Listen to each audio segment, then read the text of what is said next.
Bonjour à toutes, bonjour à tous, c'est Peter et ça faisait longtemps, donc je vous souhaite déjà une bonne année. J'espère que vous avez passé de bonnes fêtes et que ce début d'année se passe bien pour vous. Donc aujourd'hui, nous allons parler des 2 premiers épisodes de WandaVision. Pour celles et ceux qui ne le savent pas, ça fait partie des séries qui sont programmées sur Disney+, qui concernent l'univers Marvel. Les 2 premiers épisodes ont été diffusés vendredi dernier, le vendredi 15. Première remarque, et c'est le bémol, alors je commence par le bémol. Sur 35 minutes d'épisode, il y a 10 minutes de générique de fin. Voilà, donc ça en fait ça fait 25 minutes d'épisode vraiment à regarder où il se passe quelque chose quoi. Il y a du taf, mais 10 minutes de générique de fin c'est un tout petit peu abusé. Voilà. Les 2 premiers épisodes compilés, si on prend que ce qui se passe dedans, ça fait 50 minutes. Voilà. Donc ça fait l'équivalent d'un épisode de Daredevil sur Marvel Netflix. Voilà. C'était le bémol. WandaVision, c'est quoi? En fait, c'est une série un peu mystère. Et je pense que c'est tout l'intérêt de cette série, c'est qu'on ne sait pas comment nos personnages principaux, donc Wanda et Vision, l'androïde, se sont retrouvés là. C'est où là? Je crois qu'il y a le nom de la ville, mais c'est tellement survolé que j'ai oublié. Oui, le mystère, et qu'est-ce qu'ils font là? Et surtout, Vision, parce qu'il est censé être mort. Et donc il y a un gros couac au niveau temporel, ça fait partie du mystère, puisqu'en fait chaque épisode représente une décennie de façon visuelle. Je vais préciser. L'épisode 1, c'est une ambiance années 50, mais quand je dis années 50, c'est un épisode d'une série des années 50. Il y a des références à une vieille série que je ne connais pas, mais je l'ai vue sur le net, I Love You Lucy, qui est une sitcom des années 50, avec le format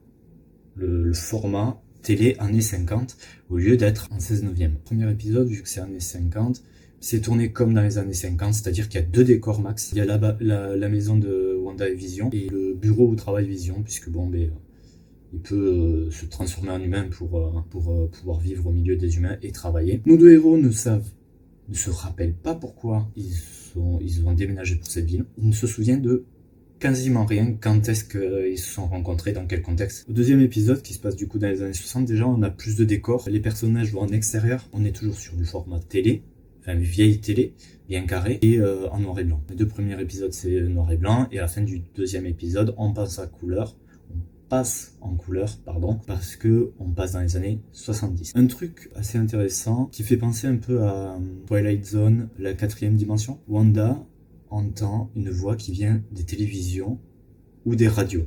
Quelqu'un cherche à communiquer avec Wanda, spécifiquement.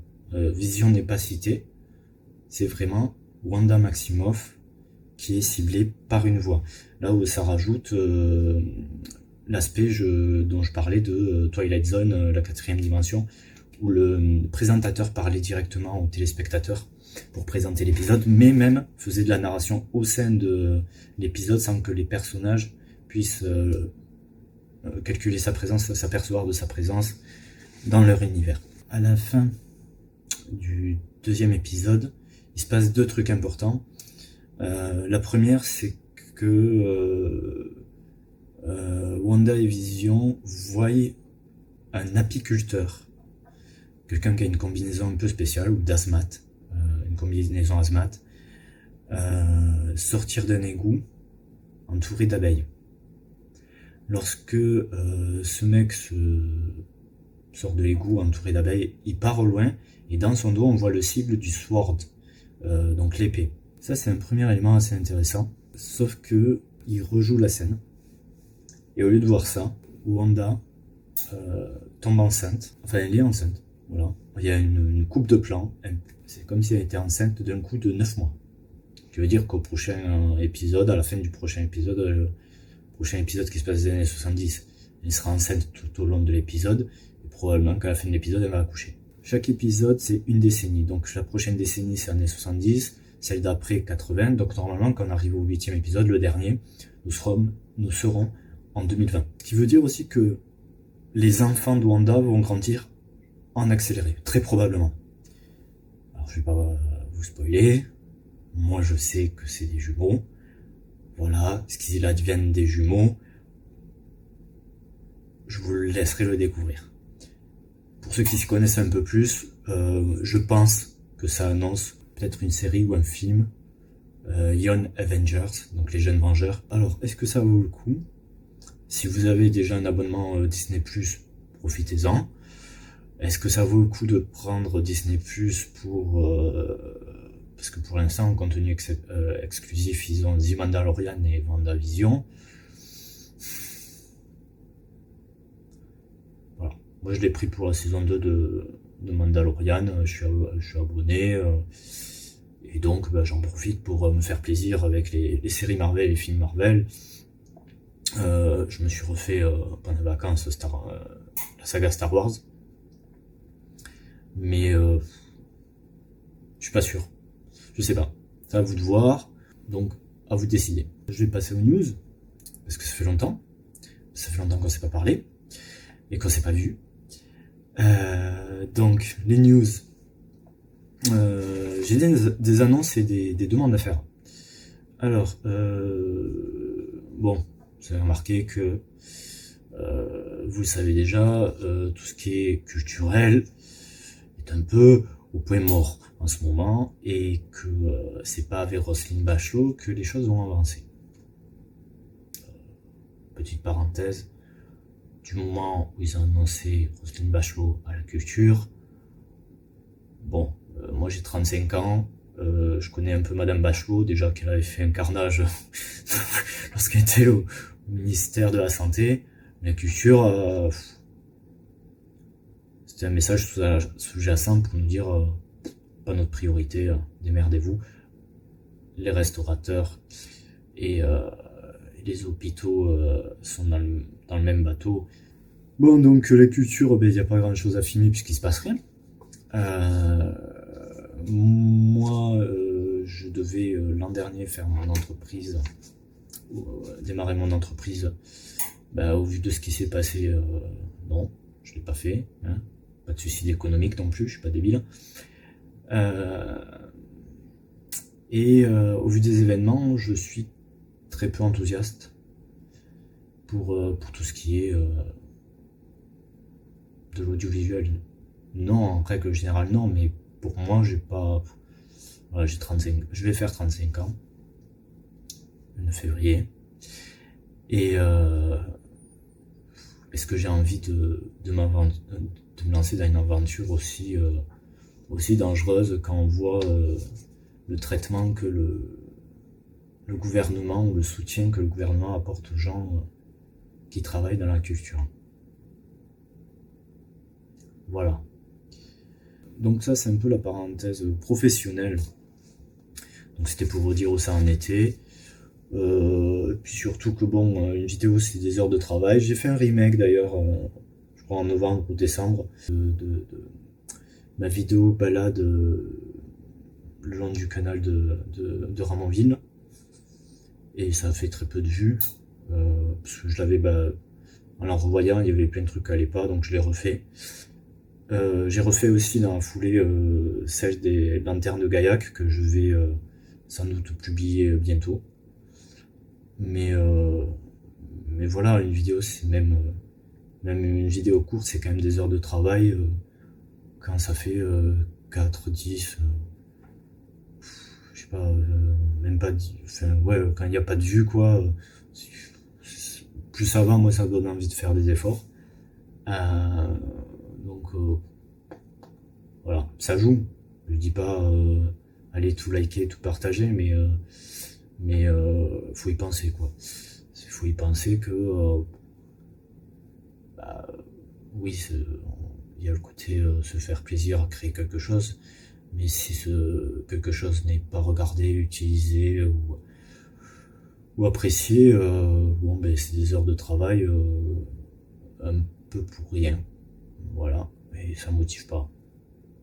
Et ça reboucle avec mes choix, mes doutes professionnels. Voilà, bon. Pourquoi je parle des vidéos? Oui, parce que je vais quand même faire le point sur ce que j'avais annoncé l'an dernier. Parce que j'ai annoncé des trucs, j'ai quand même envie de les concrétiser. Donc, pour la vidéo du DCU, pardon.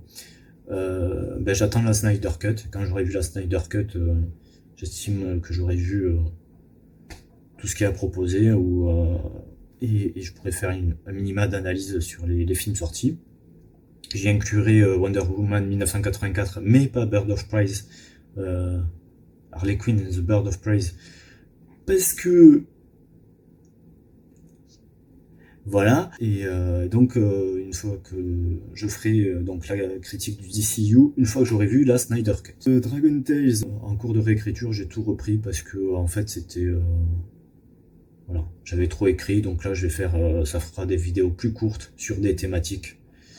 Et donc je dois tout réécrire. Là, j'ai pas eu trop la motivation cet hiver parce que j'ai eu d'autres trucs à faire. Et il y a un projet dont j'ai parlé cet hiver parce que je me suis quand même tapé toute la saga Harry Potter en livre, enfin livre audio.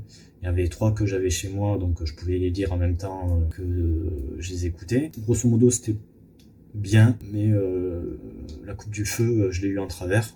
J'expliquerai un jour, j'expliquerai pourquoi. Mais voilà ce que je voudrais faire en fait pour ce qui concerne. Je voudrais faire un triptyque de vidéos pour Harry Potter. Une première vidéo avec votre participation, c'est-à-dire je voudrais des gens qui les aient lus, et pas seulement vu les films, mais qui les aient lus et qui les aient vécus. Ce serait une vidéo témoignage, 7 personnes ou 7 binômes, et on passe une après-midi, et après ce sera du cut, mais il me faut des volontaires dans l'assistance.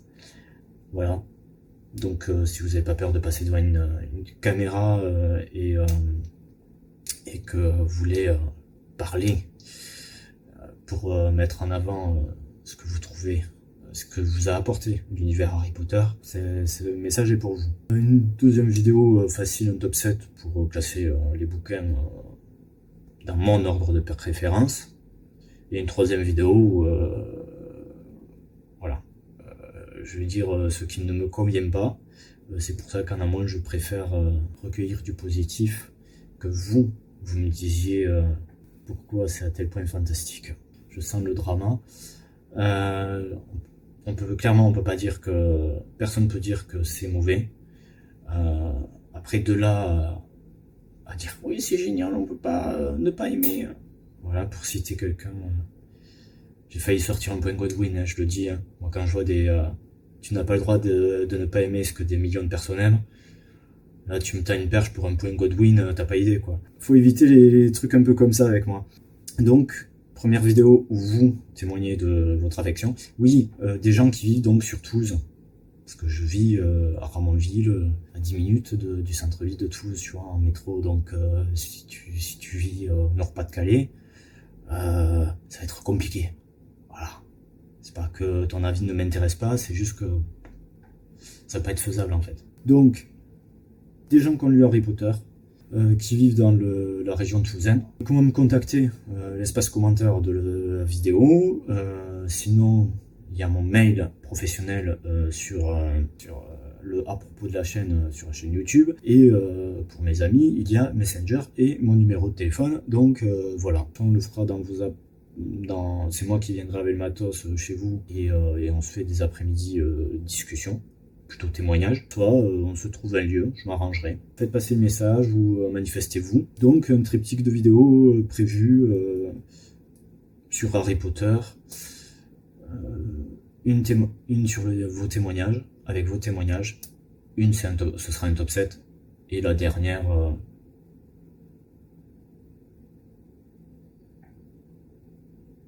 ce sera un peu plus moi, quoi.